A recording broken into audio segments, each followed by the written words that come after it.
Com a palavra, então, Jane Ventura. Bom dia a todos, a todas. Novamente, bom dia, Estela Mares. Bom dia, Marília. Bom dia a todos, o Sintetfal. Eu cumprimento na presença do Ederson, conhecido como Japa. Eu admito que Estela Mares acabou de falar aqui agora. Não é uma situação muito confortável estar aqui na frente falando. Dá um pouco de angústia. Não é o meu lugar predileto para estar. Mas a gente vai assim mesmo. O convite foi feito para essa mesa, o golpe, as carreiras EBTT e as carreiras PCCETAI. E aí, o que falar sobre as carreiras, o que falar sobre uma conjuntura que atravessa nossas carreiras, causando prejuízo para elas.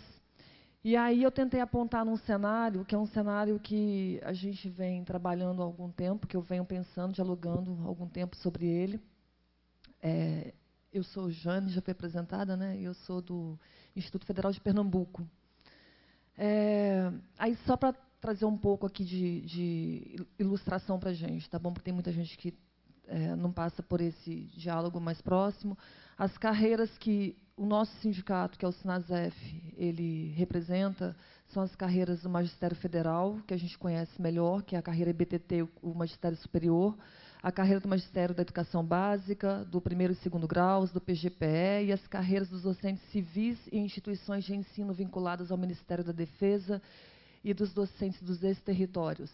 Isso só para deixar bem claro que não é só a nossa rede aqui, o IFPE, o IF, o IFAL, que está compondo, que tem representação dentro do sindicato.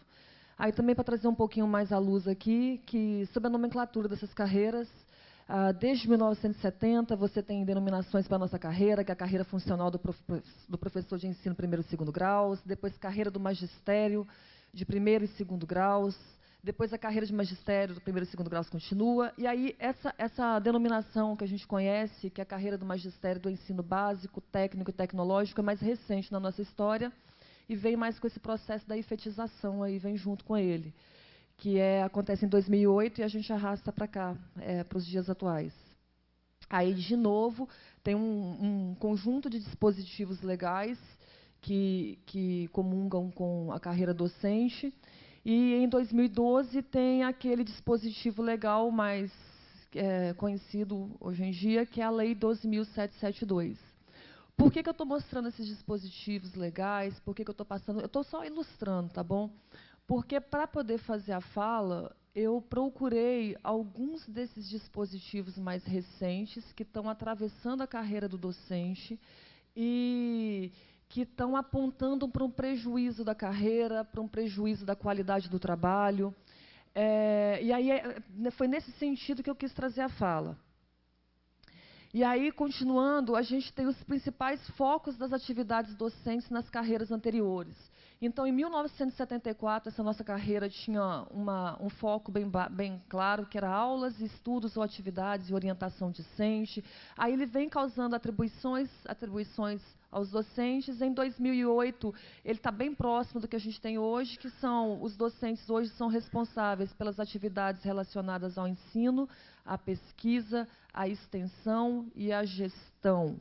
Aí ele deixa bem claro em 2008 que quem atua no ensino superior, ele poderia atuar no máximo até 2 anos no ensino superior. Esse é um dispositivo de 2008. E aí eu venho com o primeiro dispositivo que a gente já tem atravessando a nossa carreira hoje em dia, tá bom? Aí a gente tem uma imagenzinha, que é a professora mandando o estudante para casa, falando que ele tem a lição de casa, e, em contrapartida, por trás dela, tem um monte de lição de casa para ela fazer também. E a gente vai passar um pouco agora para a sobrecarga de trabalho do docente. Então, o que está causando sobrecarga agora? O primeiro documento que eu trago é um documento que, vez ou outra, a gente vê alguém ainda sem conhecê-lo, que é a Portaria 17, publicada em maio de 2016. Essa Portaria 17, ela vem sendo regulamentada, ela já era para ter sido regulamentada por todas as instituições, todas. Porque ele colocou um prazo de 6 meses, depois ele prorrogou esse prazo por mais um pouco. Quando eu falo ele, o governo, o Estado. O Estado aplicou ela em maio, deu um prazo de 6 meses para adequação e depois esticou esse prazo um pouco mais. E até hoje a gente não tem um outro documento que dialogue com esse. Então, é esse que está imperando hoje em dia e é sobre ele que as instituições vêm se regulamentando. O que essa portaria 17 faz? Ela vai designar, então ela vai estabelecer as diretrizes gerais para a regulamentação das atividades dos docentes no âmbito da nossa rede. Então, ela fala quais são as atribuições. As atribuições são ensino, pesquisa aplicada, extensão e a gestão e a representação institucional. Um docente ele pode exercer atividade laboral em qualquer uma dessas ambientes da instituição. Aí, eu copio mais para frente o artigo 12, onde ele vem e causa para algumas pessoas um certo conforto, porque ele começa a regulamentar as horas de trabalho que um docente tem que exercer no seu ambiente de trabalho. E ele coloca o seguinte, cumpra-se, né? Que um docente ele vai trabalhar no mínimo 10 horas e no máximo 20 horas semanais, se ele for um docente em regime de 40 horas ou regime de dedicação exclusiva. E no mínimo 8 horas e no máximo 12 horas semanais, se ele for um docente de 20 horas semanais.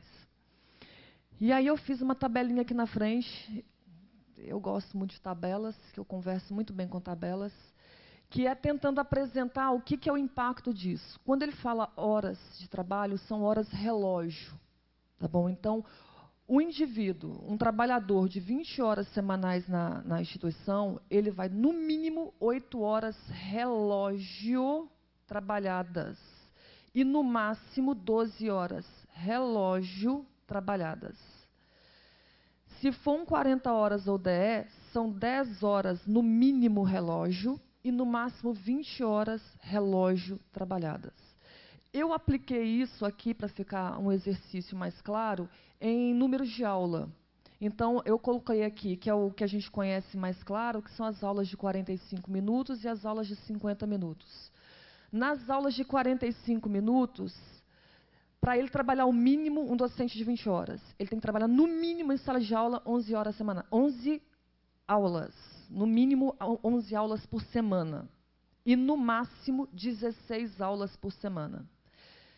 Se for um DE, 40 horas um DE, o regime de 40 horas na verdade, o mínimo 13 e no máximo 26 aulas é o que o docente vai poder dar se a aula for de 45.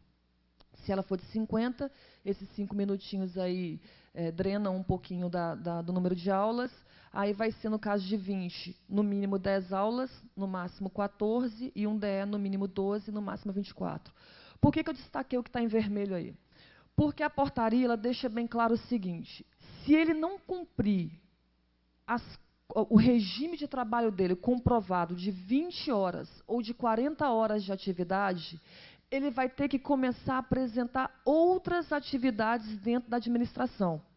Então, ele vai deixar de ser só um professor ou só ficar em sala de aula e ele vai ter que se exercer nesse espaço da pesquisa aplicada, da extensão, da gestão e da representação institucional.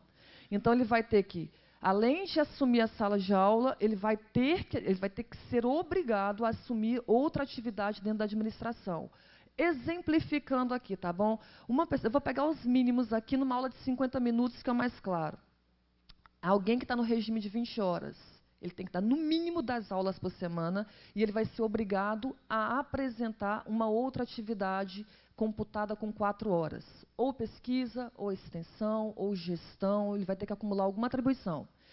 Se for um DE, estiver dando no mínimo 12 horas, ele vai ter que apresentar mais 20 horas relógio, então vai ter que dar 12 aulas, mais 20 horas relógio de atividade dentro da administração pública. Não pode ser remoto, vai ter que ser dentro da administração e a portaria é bem clara. Toda atividade que for exercida vai ter que ser publicada no site da instituição. Então, se ele está fazendo pesquisa, vai ter que estar falando aonde ele está fazendo pesquisa, que horas começa, que horas termina, onde você encontra o docente. Se estiver fazendo extensão mesmo, a posição geográfica onde o docente está fazendo exercendo atividade de pesquisa, extensão, a gestão administrativa ou qualquer outra função acumulada por ele dentro da administração. Isso tudo publicado, né?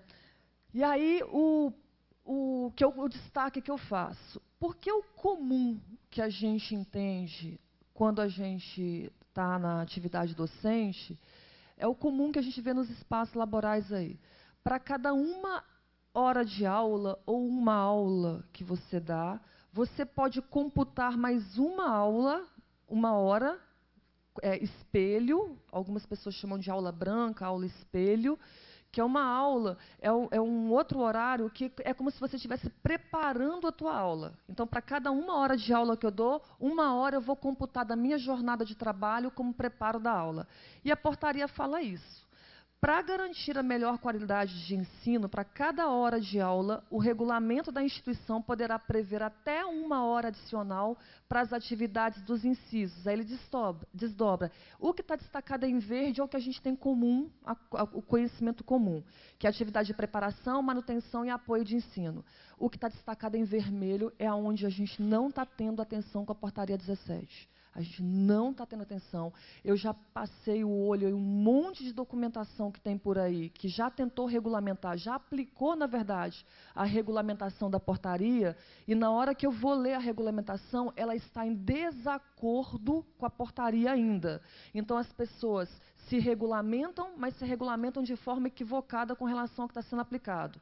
E o que está sendo aplicado? Para cada uma hora de aula, você pode computar como uma aula de preparação de aula ou, aí ele vem, participação em programas e projetos de ensino, ou atendimento, acompanhamento, avaliação e orientação de alunos, incluindo atividade de orientação de projetos finais de cursos técnicos, de graduação, de pós-graduação, bem como orientação profissional nas dependências das empresas que promovam um regime dual do curso em parceria com a instituição. Eu deixo em destaque aqui, para cada uma hora de aula, você deixa de computar agora uma hora de preparação, mas as orientações de monitoria, as orientações de PIBIC, as orientações de PIBEX, as orientações de, deixa eu ver o que é mais, de TCC, as orientações de um mestrando, de um doutorando, todas elas não estão computadas como atividades a mais dentro da administração pública que a gente pode apresentar como está executando como atividade laboral.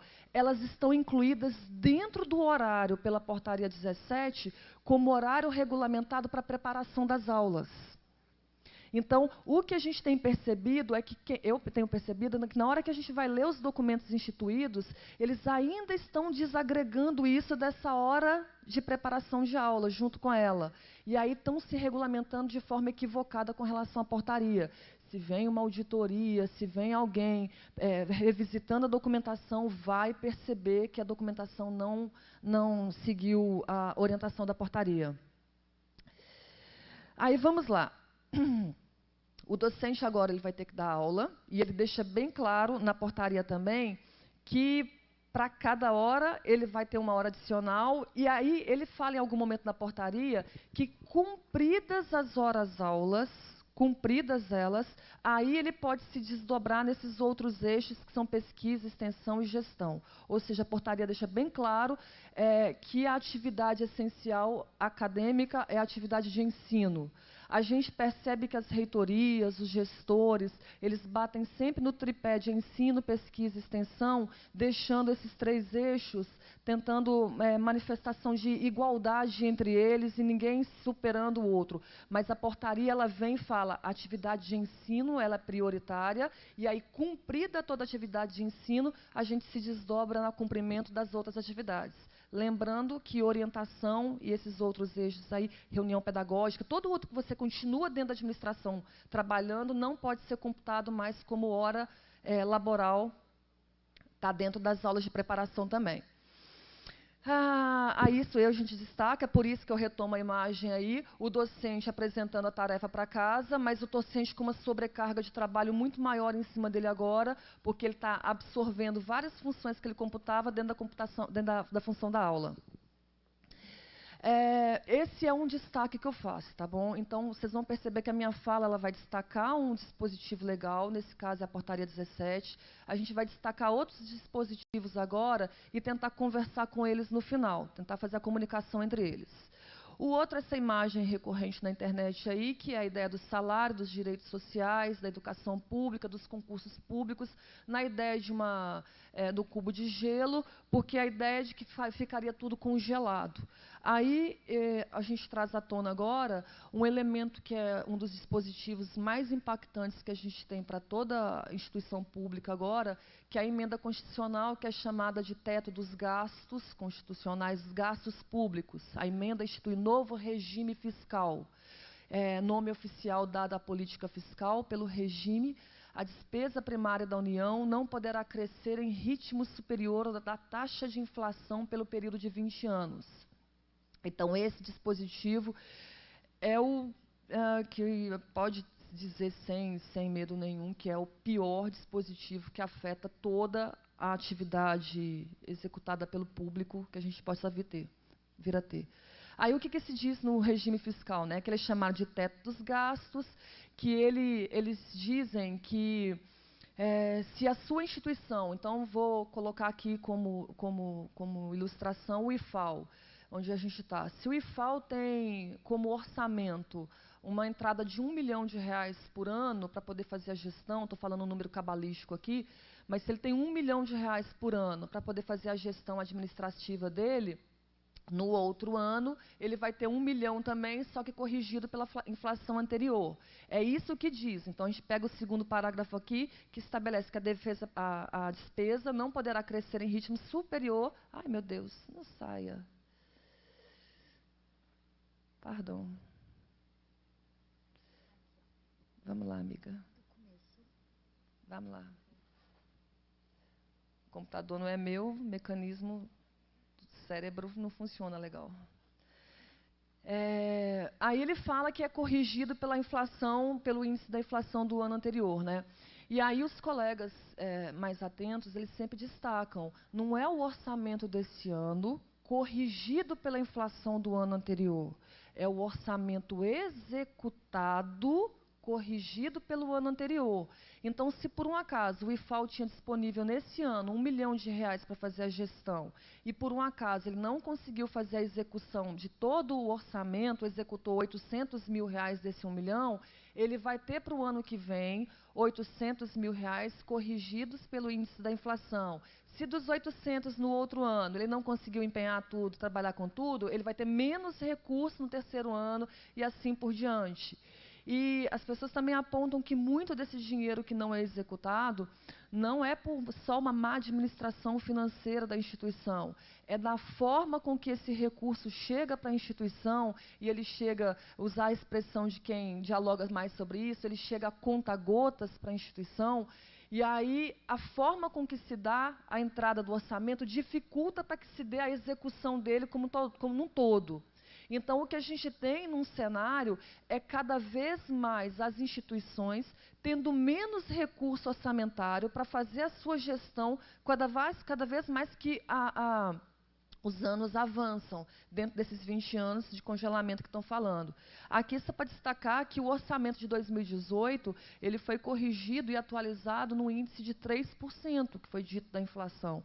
A gente sabe muito bem que, por mais que se divulgue a inflação como 3%, 4%, 5%, o poder de compra não é o que corresponde ao que a gente percebe no anunciado nos índices aí da inflação como um todo.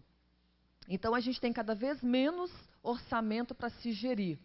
Aqui são os dados que a gente tirei do site da Câmara mesmo. Era um debate que estava acontecendo lá, algumas pessoas falavam no debate, aí a Câmara fez um compilado disso, aí eu destaquei 2 parágrafos aí que fala que tem acho que é um deputado federal do Partido dos Trabalhadores, que ele começa a fazer uns estudos e ele aponta que as áreas realmente que mais vão sentir esse impacto orçamentário serão as áreas da educação e as áreas da saúde.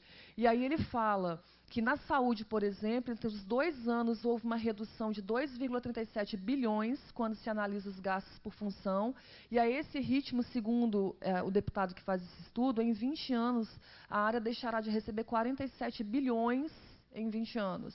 E a educação, ele somaria aí, numa previsão de perda, só com a perda do ano anterior agora, cerca de 56 bilhões no corte da educação no passar desses 20 anos. Então, aí eu coloquei para a luz aqui dois dispositivos, de novo. A portaria 17, que ela mostra como é que as atividades docentes têm que se dar dentro do espaço de trabalho. Eu problematizo com uma questão orçamentária, da gestão do orçamento das instituições. E eu vou problematizar um pouquinho agora, imaginando um cenário do sucateamento realmente, porque se ar-condicionado começar a quebrar, não vai ter dinheiro para consertar. Se um carro quebrar, não vai ter dinheiro para consertar, porque vai deteriorar esse orçamento. Eu fico imaginando, por exemplo, os campi que são industriais.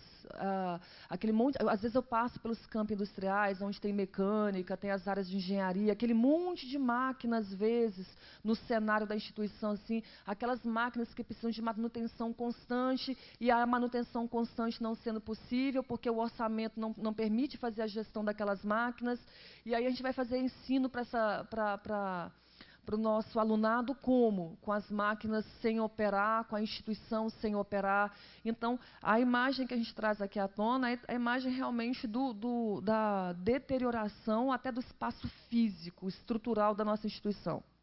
Isso como reflexo da PEC da morte, ou ao teto dos gastos aí. Outro dispositivo que eu trago à tona agora é a portaria número 246, que foi publicada em 2016. Essa portaria não é conhecida por muita gente, mas é uma portaria que ela é considerada como o dimensionamento da força de trabalho dentro das instituições. Então, ela fala o quanto de trabalhador que pode ter, seja em TAI ou seja docente, em cada um dos campi existentes no Brasil, em cada uma das reitorias existentes no Brasil. Então, ela coloca um limite. Não pode passar de tantos professores, não pode passar de tantos docentes em cada um dos campi. Caso passe, o gestor pode ser acusado, por exemplo, por improbidade administrativa, porque ele está contratando mais trabalhador do que a União está permitindo dentro daquele espaço. É uma portaria de 2016, vocês percebem, tá bom? É uma portaria ainda que vem acho que foi a Luiz Mercadante quem a publicou, um dia antes da transição do governo. Foi sim. E aí, o que essa portaria faz para ilustrar para vocês? Isso aqui é uma instituição simbólica que eu trouxe à tona aqui, tá bom? Simbólica, mas existe, os dados são reais. Então, isso aqui é um dos institutos que a gente tem pelo Brasil afora. Aí a portaria, ela fala, em cada um dos campi dele, o nível, eu coloquei para ilustrar só os docentes, tá bom? Porque a parte da mesa me cabe é a docência, é a rede EBTT, é a carreira EBTT, desculpa, é o que me cabe à mesa. Então, para ilustrar, eu trouxe o dos docentes, mas os técnicos, a gente passa pelo mesmo cenário, o mesmo. Então, o que a gente percebe é que, anteriormente, a portaria, essa 246, antes de 2016, vamos supor que o IFAL ele tinha disponível para ele 2.000 vagas de docentes e 2.000 vagas de técnicos, antes de 2016. E aí, a reitoria distribuía esses códigos de vaga de acordo com a demanda. Então, um campus apresenta a demanda, faz a justificativa operacional dela, e aí aquele código de vaga seguia para aquele campus para atender a demanda. Aí, o que a gente percebia? Que tinha campus que tinham muitos docentes, muitos técnicos, e outros campi que tinham bem menos. Então, a força de trabalho de forma bem desigual. Quando essa portaria é implementada, ela vem e ela meio que distribui a força de trabalho nesses espaços todos. Docentes e tais são distribuídos. Aí o que a gente percebe? Nos campi mais antigos, os campis que eram cefetes, que eram escolas agrícolas, as primeiros órgãos que se unificaram na ideia da efetização em 2008, coisa desse jeito. A gente percebe que tem muito mais trabalhador do que a portaria permite. Então, aqui para ilustrar, a gente tem hoje um certo campus aqui que está ilustrado, a portaria permite que ele tenha 350 docentes nele. Aí, o quanto que a gente tem de número real de docentes nesse espaço? 398. Então, a gente tem quase 50 docentes a mais nesse campi do que poderia ter. Aí, você percebe em outro campus mais antigo, por exemplo, que ele pode ter, deixa eu capturar um aqui um campus que pode ter 90, já está com 91 a mais, e você vê outros aqui que estão na beira também, que pode ter 90, tem 90 trabalhadores naquele espaço, ou seja, quando a gente visita esses campi, eles têm demanda para mais docentes. Quando você visita esses campi, você vai ver que os docentes já estão quase no limite do número de aulas que eles podem dar naquele espaço de trabalho. Aí você vê que o diretor do campus fica apresentando demanda para novos códigos de vaga. Às vezes, por exemplo, foi um trabalhador que aposentou, ou precisou, ou foi exonerado. Então, o trabalhador já não está mais no espaço laboral, certo? Aí o que acontece? A demanda existe, mas o código de vaga não está servindo para suprir mais. Ele não pode liberar mais códigos de vaga para aquele campus. O que a gente percebe que começa a acontecer nesses espaços? Então, por exemplo, falta um professor para dar uma certa disciplina, a turma precisa se formar, as turmas não se formam porque não estão tendo aula daquela disciplina. Por que não está tendo aula? Porque não tem o professor para dar aquela aula. Às vezes tem um professor da cadeira, mas ele já está lá cheio de aula, no limite máximo de aula dele, e não tem outro trabalhador para poder fazer a distribuição das aulas junto com ele. Aquele curso fica sem um professor, os estudantes ficam sem se formar. Como é que isso está se desdobrando dentro da instituição? Se desdobra, a gente vai lá agora tentar conversar com aquele primeiro dispositivo que eu falei, que era o dispositivo da Portaria 17, que regulamenta a atividade docente. Ele vem e coloca o número de aulas lá em cima para muitas instituições. Ele coloca o docente para poder ficar todo sobrecarregado de aula. Ele não pode mais computar as atividades que ele tem junto aos docentes de orientação como atividade que ele vai vir a trabalhar com ele fora daquele espaço de preparação de aula. Está tudo incluído no mesmo horário. Então, se ele tiver um aluno, se ele tiver uma turma, se ele tiver 24 aulas, 20 aulas para dar, ou tiver menos aulas para dar, 16 aulas para dar, ele vai ter que se sobrecarregar de aula, vai ter que deixar de fazer, provavelmente, pesquisa e extensão. Se ele quiser fazer, ele vai assumir uma sobrecarga de trabalho e fazer o trabalho de 2, 3 pessoas dentro da instituição, operando desse jeito dentro da administração. Isso é uma maneira de resolver, de sanar o problema de que a gente tem de demandas por servidores, a portaria limitando o número desses servidores, não podendo distribuir as vagas para aquele espaço mais. Fechamentos de cursos a gente já está vendo sendo propostos para acontecer, porque não tem professor para dar a disciplina. Outro mecanismo sendo adotado pela administração é o deslocamento dos trabalhadores entre os campi. Então, se eu tenho um trabalhador que está no campus A, e ele está com pouca aula ainda dentro do limite que a portaria 17 coloca, ao invés dele pegar a atividade de pesquisa e extensão, ele vai oferecer sua força de trabalho a interesse da administração em outros campi. A gente está vendo, por exemplo, isso acontecendo bastante com os trabalhadores de Libras. Os técnicos estão acontecendo isso, os docentes estão acontecendo isso, as assistentes sociais estão acontecendo isso, a gente percebe muito fácil que os códigos de vaga não estão chegando no número da demanda que tem dentro para a administração pública funcionar, e aí você pega o mesmo trabalhador para poder correr 4, 5 campos, para poder administrar o trabalho dele dentro desses espaços, porque eu não consigo contratar mais para aquele ambiente de trabalho. Isso é um mecanismo que está sendo utilizado pela administração. Eu tenho quantos minutos ainda? Eu acho que eu... Ótimo. Aí, como é que eu tento dialogar agora, tá bom? Com esses dispositivos legais. A gente tem o teto dos gastos, e esse teto dos gastos implica em menos orçamento para a administração. Menos orçamento para a administração funcionar vai ser uma deterioração do patrimônio que a gente vai observar com o passar dos anos. Um sucateamento da pesquisa e da extensão. Vai sucatear, porque se depender de maquinário, de objetos, de material concreto para trabalhar, não vai ter orçamento para isso. E porque os trabalhadores vão estar todos deslocados para a atividade de ensino, que a portaria disse que é primordial. Sucateamento da pesquisa e da extensão. A prioridade vai ser a atividade docente, está descrito, o dispositivo coloca bem claro isso. Uma necessidade, por causa do teto dos gastos, de um corte desses gastos, um corte efetivo desses gastos. Aonde é que a gente vai cortar? A gente já corta quando não consegue sanar um problema físico, da estrutura física, por exemplo. Deixar de fazer isso é uma forma de cortar o gasto. Mas aí eu trago à luz, que eu não quis muito trabalhar sobre isso, porque eu não venho dialogando muito nesse espaço. Mas a nossa folha de pagamento. O Estado vem trabalhando meio de forma contínua na ideia de que o servidor público é caro, que a folha do servidor público é muito cara, de que precisa enxugar essa folha de alguma maneira ou outra. Aí existem alguns mecanismos de enxugar, por exemplo, os servidores que entram agora, a forma com que arrecadam reforma previdenciária é uma forma de enxugar, por exemplo, agora com a FUNPRESP. Ele vem com uma ideia agora de que se os trabalhadores tais, por exemplo, quiserem trabalhar no regime de 30 horas, eles abram mão de receber o salário integral do jeito que está. São mecanismos de enxugar a nossa folha de pagamento que onera, que faz parte desse orçamento que vem distribuído e que a PEC coloca um teto junto a ele aí. A necessidade do corte de gastos, aí eu trago à luz a necessidade do corte dos gastos de folha de trabalhadores, tá bom?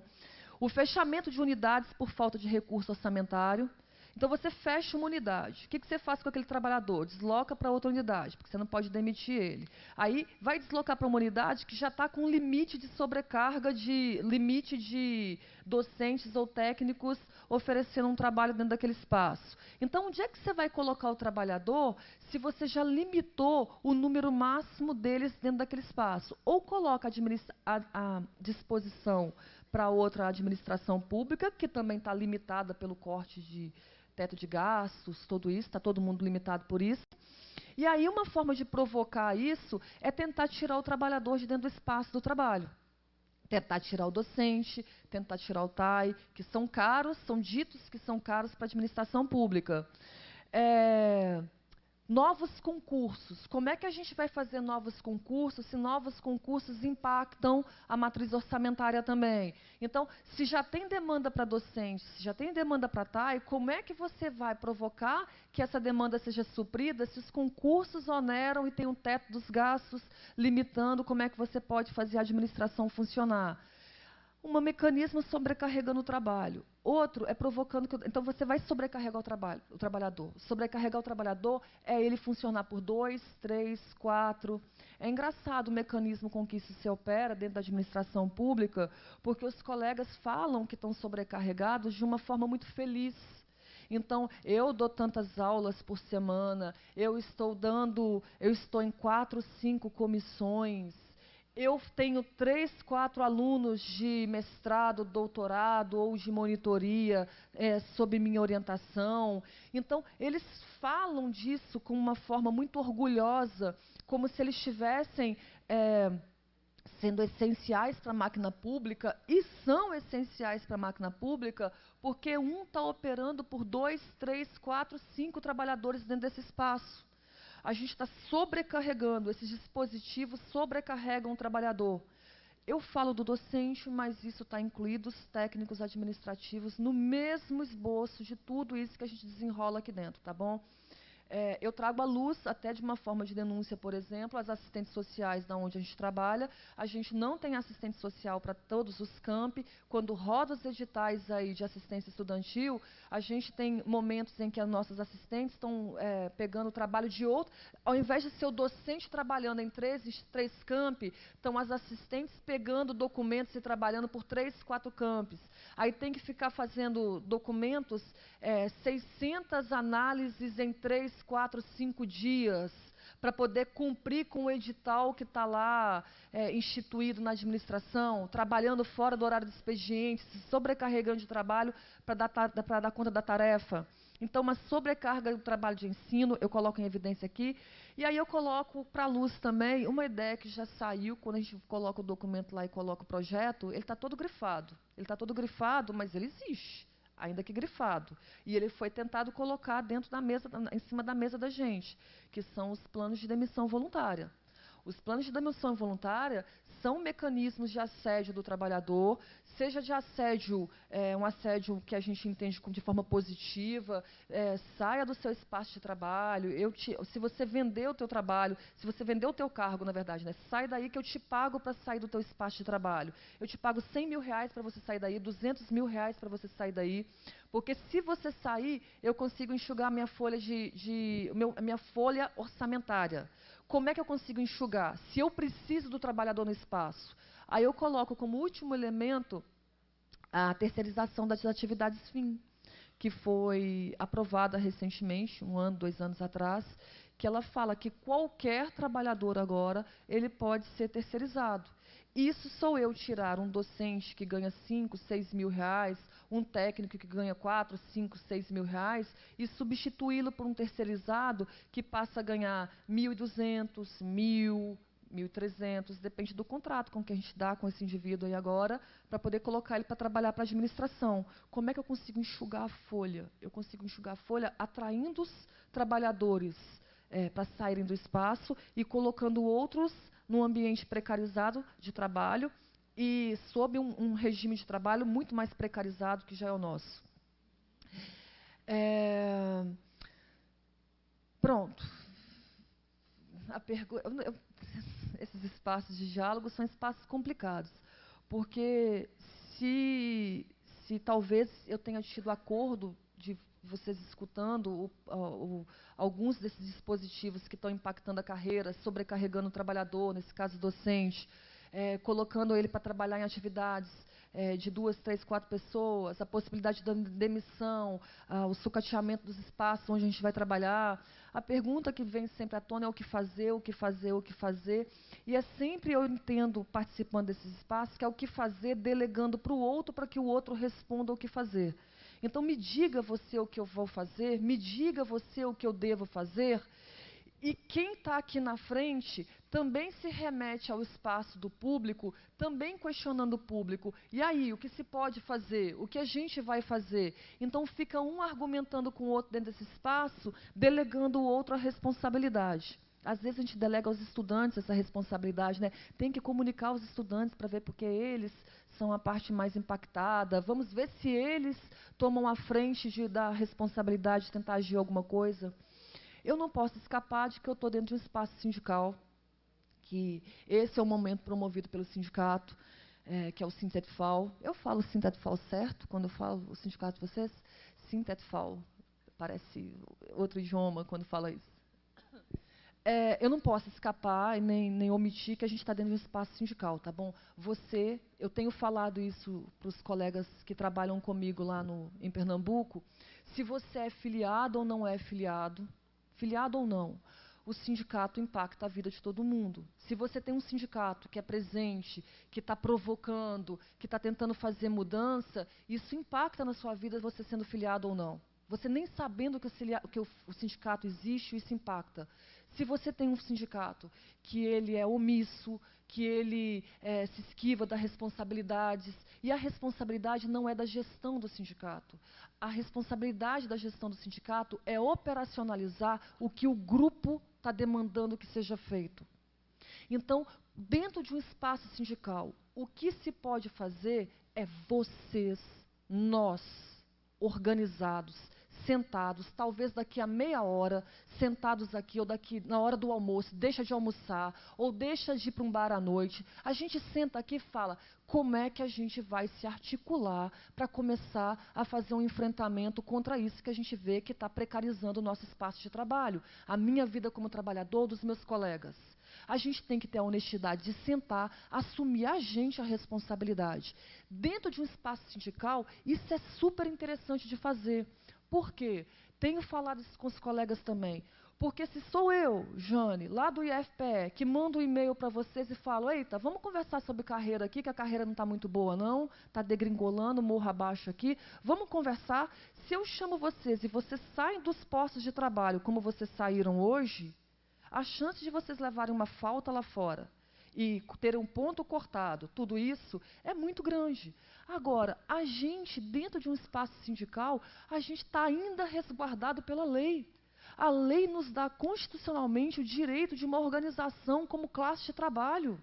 A lei nos permite isso, ao ponto de, na hora que o sindicato convoca, todo mundo, se quiser, vai lá e fecha o posto de trabalho e fala, eu estou atendendo a uma convocatória do sindicato.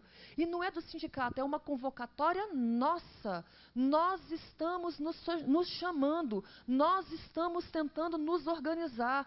Se cortarem o ponto porque tu fechou a porta do trabalho lá e não executou a atividade no dia, nós temos assessoria jurídica. A nossa assessoria jurídica vai nos defender contra esse tipo, porque a gente tem, por lei, resguardado o direito de nos organizar aqui. Então, dentro de um espaço sindical, se a gente reconhece esse espaço como espaço legítimo, o que a gente pode fazer contra isso? Contra o entendimento de que uma carreira não está boa, ou de que a legislação não está boa, ou se a PEC dos gastos, que passou, que é uma emenda na nossa Constituição, que a gente olha para isso e fala assim, já virou uma emenda na Constituição, não dá para fazer mais nada. Tem que dar. Tem que dar para fazer, porque se não der para fazer, é a gente abdicar do poder que a gente tem enquanto classe organizada, delegando para o outro que o outro organize, e a gente vai ser engolido pelo espaço-tempo e pelo Estado, e vai acabar com o que a gente tem hoje estabelecido, que já não é muito bom. Eu fecho a minha fala falando isso, e passo agora para a mesa. Obrigada a todo mundo.